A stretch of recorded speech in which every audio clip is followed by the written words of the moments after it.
There we are. Hey, fans of the Monday Movie Club. It's so annoying because I feel, do I have to wait till that lady finishes saying that? But the video always starts before she's done. Yeah. All right. This week, it's an inside joke, people.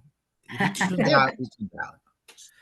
In an effort to keep us relevant, I chose a current movie. Well, relatively current movie. It's from December, so it's only 4 months old.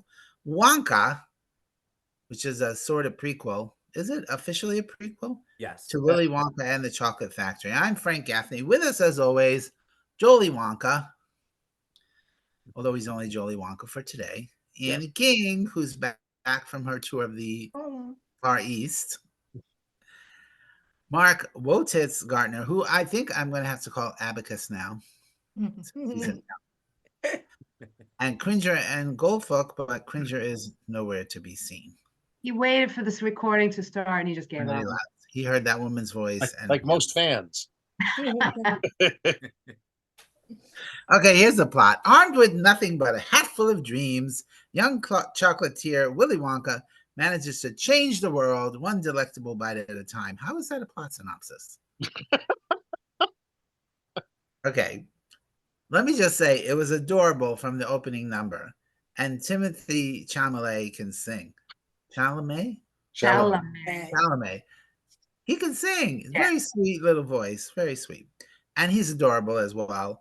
So charming and not too bad to look at. And just a little quirky. Not quite as out there as Johnny Depp's Wonka.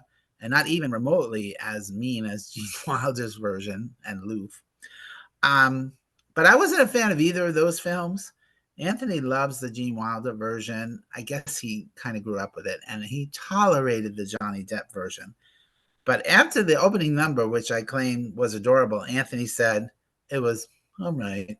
And I get that. I get that because he was still in the I love the original and don't mess with it mode. Totally get that. He was still like, wait a minute. But by the end, he also thought this one was adorable from start to finish.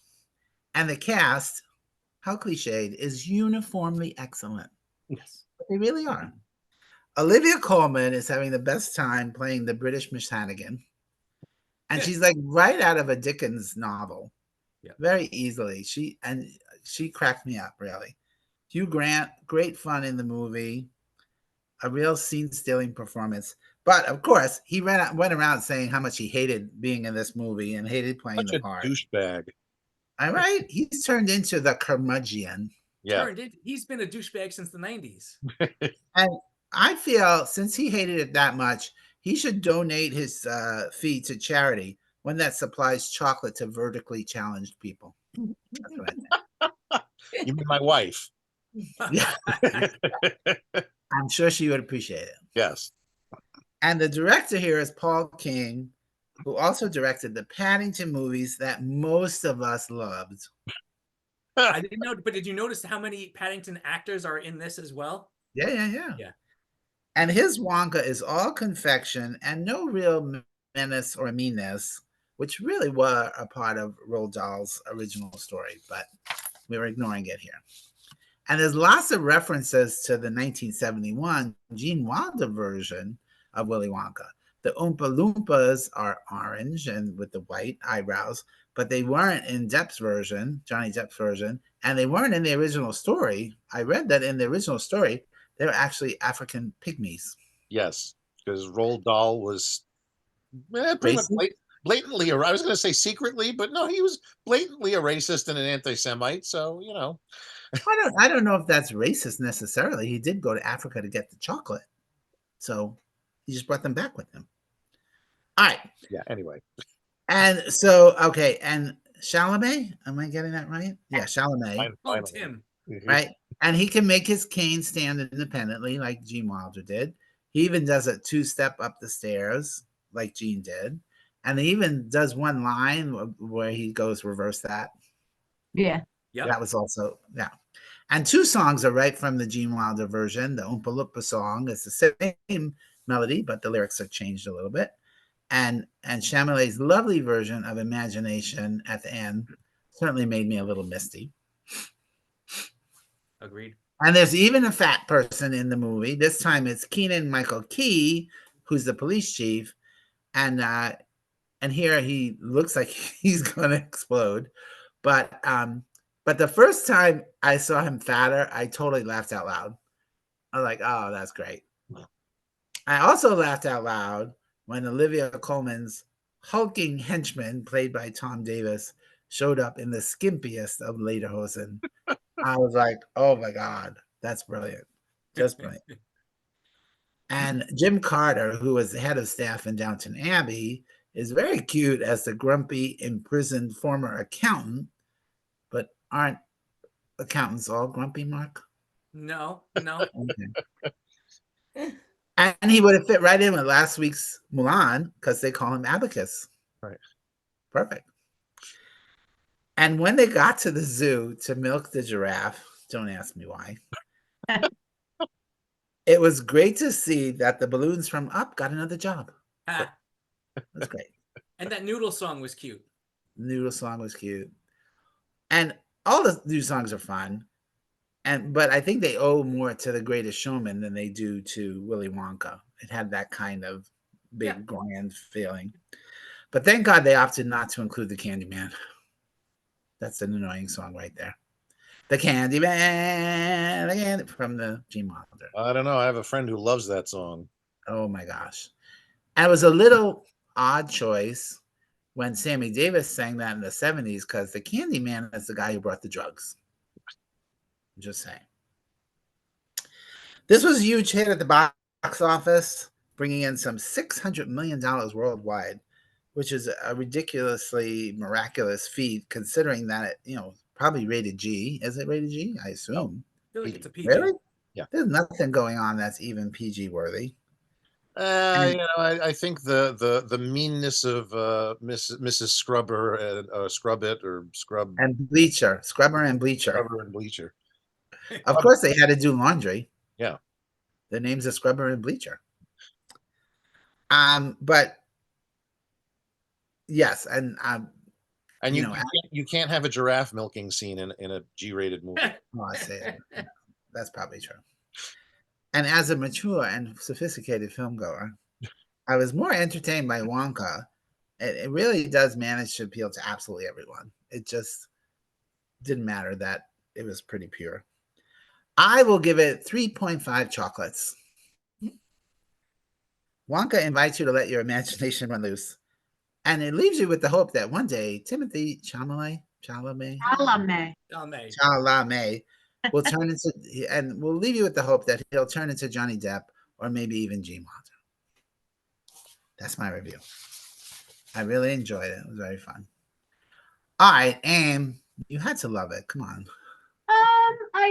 I, as you all know, I watched Willy Wonka last week as just a jumping off point to remind myself all about it because I hadn't seen it in 40 years, and I did enjoy it. I was surprised with this one that it wasn't nearly the prequel that I had read it was to be. I looked it up, and Timothy was 28 and Gene Wilder was 38. So he could have, I thought, gone closer to how we would next see the 1971 version, if you understand what I'm saying. It looked like he was so far away from what the factory became that it was like, here's a prequel, but here would be the prequel. You're going by the age of the actors. Yes. Yeah. How often have you been in shows where you have not played your actual age? No, I know, I understand. Because that's why he looked like a lot younger. He looked a lot younger, and Gene Wilder looks a little bit older than 38 in that film. And there's definitely some stretching space in there for Timothy Chalamet. I thought Gene Wilder was like 50 when he did it. And Timothy Chalamet will forever look like he's 15. He just has that. Oh my God, I know. Little scrawny guy who just has a young face. He's so sweet and so charming. I remember seeing him host Saturday Night Live, not for this movie, but a couple of years ago. It was his first time hosting, and he did his whole monologue at the piano, and he sang it, and it was brilliant. I was like, who is this kid? I love him. So I was really looking forward to seeing it. I did really enjoy it. I loved the songs, even though there were so many. The songs were just adorable. I did not like the Tom Davis character that, oh, he drove me crazy. I hated him. But didn't you think he was from Oliver? He was like Bill's, what's his name, Sykes? Well, I haven't Totally. seen Oliver in 50 years, so Oh, okay. Totally from Florida. but the whole movie did have a real Paddington feel to it, and you know how much I love Paddington, but I didn't love this one as much. I did think of other things to say, but I didn't write them down, so I don't remember. So I might be interrupting you all. I'll give it 3.25 stars. It was still very sweet, very sweet. It's Are we just all weird gonna that make An Oompa Loompa would go from this big to a full, 3.5, 4 foot tall person. midget? Yeah. Don't say midget. Well, he did All right. say he What do was they call- the smaller one. Yeah, a Mr. Yeah. Shorty Pants. Yeah. You can't. He's lofty. Um. Yeah. He was definitely. I mean, but they had the technology now to make him smaller. Yeah. So I they didn't could. read that he hated doing the movie. I want to hear more about that later, maybe when we stop You recording. didn't have to I think- read that. Every interview he gave, he just bitched and moaned about it. Yeah. I think he does that with then- anything he's in. But then at the BAFTA Awards, he was going to present an award, and he came up to the podium and he went, "Oompa Loompa, bibbidi boo." So he was kind of playing with it. It was cute. Hmm. All right, Joel. We know Mark likes it, so we'll leave him for last. Well, you had seen it already before this week. I saw this in the theaters when it came out. I think actually Natasha and I saw it. We saw 2 movies that day. For the life of me, I can't remember what the other movie was. She'll probably Because go, this one it was Is it so Dune great. 2? Is it was not Dune 2. double feature of Timothy Chalamet? No, that was not out yet. Uh-huh. I could look it up in my diary, but I'm not going to. Anyway, Dear diary. Letterboxed. I record everything I see on diary. Letterboxd. Yeah, when I see it. I grew up with the Gene Wilder film. I loved it as a kid. I still enjoy it. I was hoping to get a chance to watch it again before we met to do this, but there's Passover got in the way. Let's go with Passover got in the way and just leave it at that.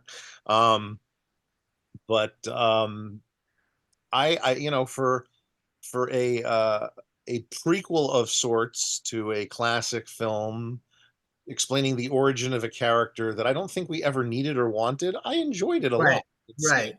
It's right. It's the prequel you didn't know you needed. Yeah, it's a lot of fun. It's very much a sugary confection per se of a film.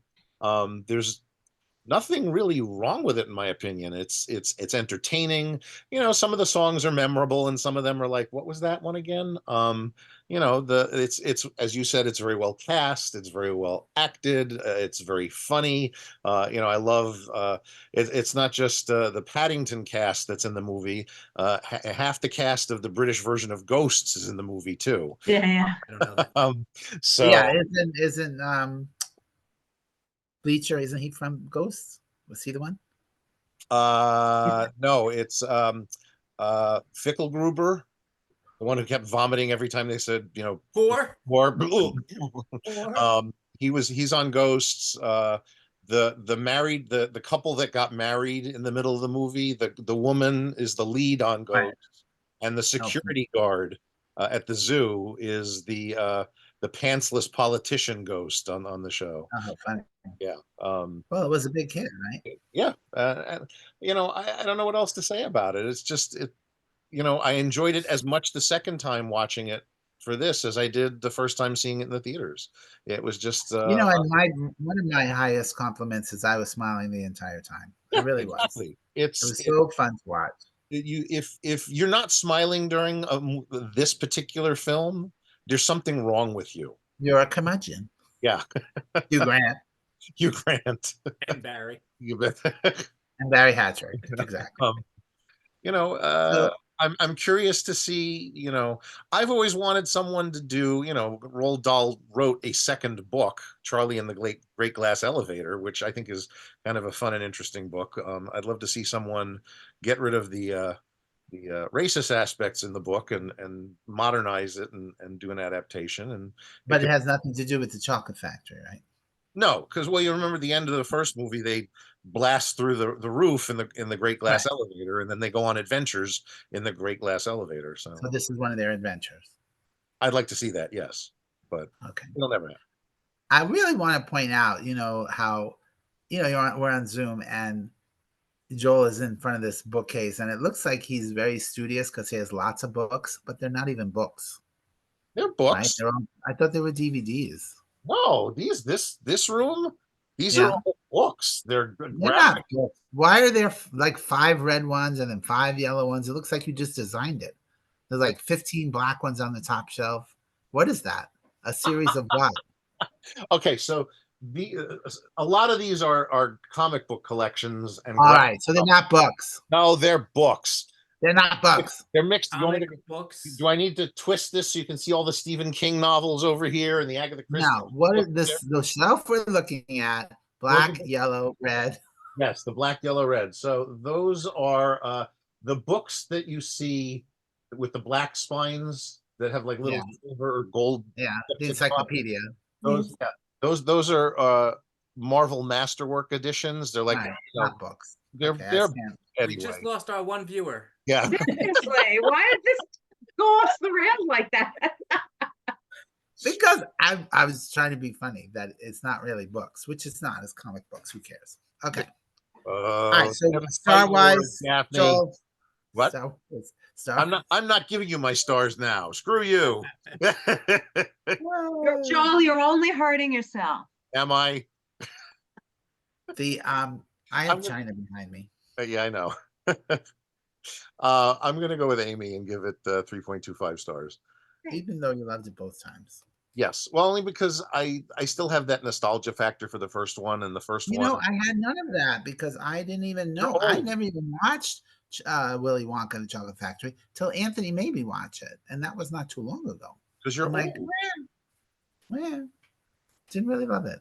I grew up as a Annie King. Had you seen? Were you a big fan of the Willy Wonka with Gene Wilder? I did not watch it growing up, but when my kids were young, it's actually in my collection. Yeah. So we've seen it a lot of times, and I think in that one we just loved the kids, the Veruca Salt, and the one. I mean, it was like almost an hour till they got to the Chocolate Factory. Like, oh, good Lord, the beginning I could like skip over. Yeah. I was trying to watch it last night. I'm like, oh God, when do they get to the Chocolate Factory? But you gotta love in that movie the fact that he's got 4 feeble old grandparents living in the same bed. But the minute one of them can, go to the chocolate factory, he's like up and about like there's never been an issue. I've seen memes about that he's like the worst villain of all time or something. Right. No, he obviously. It also kind of makes sense that you spend so much time with him before it really gets going, because it's really called Charlie and the Chocolate Factory. And I think it's really smart that they renamed it Willy Wonka in the movie. So you don't think, oh my God, is he going to get it? Of course, he's going to, but kids don't. Yeah, but I think grandparents didn't get out of bed because they had no reason to. Finally, there was a reason they could go to the Chocolate Factory. Yeah, I don't know about that. I think he's just being a lazy bastard. Well, there you go. All right, so Annie, so now you watched Wonka. Yes, and like you said, I just had a smile the entire time. I thought it was a lot of fun. I liked the special chocolates, like from the first one. This one had the hover, whatever bugs. Hoverbug. I think it was the hoverfly. Hoverfly. Whatever, yeah. And even after he explains everything that's in it, people were like, "Oh yeah, I'll eat it." Look. Kind of reminds you of the Monty Python chocolate crunchy frog sketch. Oh, sure.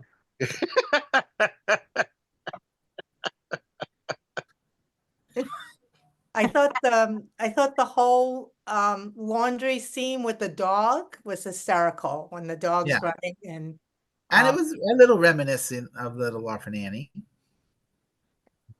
But no, I've never seen that. So her escaping in the in the laundry and bundle and Miss Hannigan right there, Put Annie on list for next year. and the whole thing of read the fine print, wasn't that also in the Gene Wilder Very version? much so. Yes. Yeah. The honest trailer version I sent you has Yes, all it does. the comparisons. Which I Yeah. actually watched, Joel. Yeah, me too. That's cute. Didn't get to it. Me either. But I'm gonna go with 3.5 because I enjoyed it a lot. It was fun. Mark, I'm more in your camp. could you move on the side so we can see Timothy? Timothy. Thank you. Yeah, unlike Joel and Anthony, I did not grow up with this. I had never seen it as a kid, never read the book, nothing like that. So when we got married, Danielle went out and bought a 2-pack DVD of Wizard of Oz and Willy Wonka, and I finally watched it. And like you said, I liked it. Nothing wrong with it, and I enjoyed Pure Imagination and some of it, but it was not my movie. So I don't, and I've only seen it once, and that was 15 years ago. So the only thing I had going for me in this is that I had heard reviews that it was pretty good, but I still didn't expect much. So I won't say blown away, but from, as you said, the opening number, I was just smiling. It was adorable. It was fucking adorable. It's fucking adorable, and I pretty much loved all of it. I couldn't wipe the smile off my face for most of the movie. We both found ourselves singing along, and then when we paused it to go get snacks or drinks or take the dog out, we started re-singing the song. So, and I don't sing, as you guys know. So it was that much of an impression. Yeah, again, adorable, magical, sweet, funny, clever. I really enjoyed the music and the overall feel of the movie. And unlike Amy, I'm the opposite of you. The whole Paddington, comparison, that obviously didn't do it for me. Although I didn't hate Paddington, but to me, this was so much better in my eyes than Paddington. It didn't worry you that the giraffe was really a giraffe and they were being too nice to a giraffe because the giraffe could have killed them? When I said something about that actually when they were in, I was like, oh, this is totally, that giraffe can just stomp them to death. I said to Danielle, I watched too many animal documentaries. I absolutely love the ending and Pure Imagination and how they wrapped it up in Hugh Grant's Oompa Loompa song during the credits. And God help me for saying this, but Hugh Grant was fantastic. I absolutely loved even, I mean, you got to go in with the mindset to me, Miss Hannigan or whatever you want to call it, Olivia Colman and even the guy, that this is a kids movie, so they have to have these characters and Keegan-Michael Key. I mean, it's everyone that's evil was not cruel. It was more comical, which is great to me. As much as I joke about boobs and everything, I love Disney movies, so I like a good family movie, and this is a great family movie. I was wavering between 3.5 and 3.75. I'm gonna go with 3.75. It was that good. I actually, and we watched this earlier. I watched this last Friday, 10 days ago. And I would watch it again today. In fact, I want to watch it again. That's great. Yeah. There's too many other movies to watch this one again right now. But as we talk about, you always got to go back to the rewatch movies over than getting to new stuff. It's true. It's true. So adorable, so inventive. Great movie. I say this is a big thumbs up from the movie club, Monday Movie Club. What day is today? Big thumbs up. Joel has big thumbs. We do have big and they're up. And they're up. What's with the fireworks, Annie? Annie, nice. Oh, when you give thumbs up. Yeah, she's got those things again happening. The computer does things. Oh, Do the hard thing. Do the hard thing. Did not go like that. Oh my God. Did we do that last week or was it off camera? It was off camera. Off camera. Yeah. And what was the other thing that kept popping up? Well, I think she does the thumbs up. We did that. There was another where the little man came up over here. Or the emoji. Yeah, the emoji came up, something. What kind of computer is this? Did we just establish that? Not a computer. It's got to be the program. Yeah, it's got to be a setting on the on the Zoom. Yeah. We got to find that thing. All right. Well, Wonka is available to stream on Max if you subscribe to that service, or you can rent it on Prime for $5.99. Pretty pricey right now, or go to the library. Next week, complete shift of gears. Amy picks Serpico from 1973. Probably one of those movies that have been on her list since 1973 that she's never watched. Eh? Correct. Is that correct? Right. Yeah. That's available to stream on Paramount Plus because now they combine Showtime. It's actually on Showtime. but you can watch it on Paramount Plus. If you subscribe to that service, you can rent it for $2.99 or join the Monday Movie Club. Watch it for free. Or go to the library. I am Frank Gaffney. Again, I'm going to say, watch this movie. Yeah. Wonka. And also with you. Happy Passover.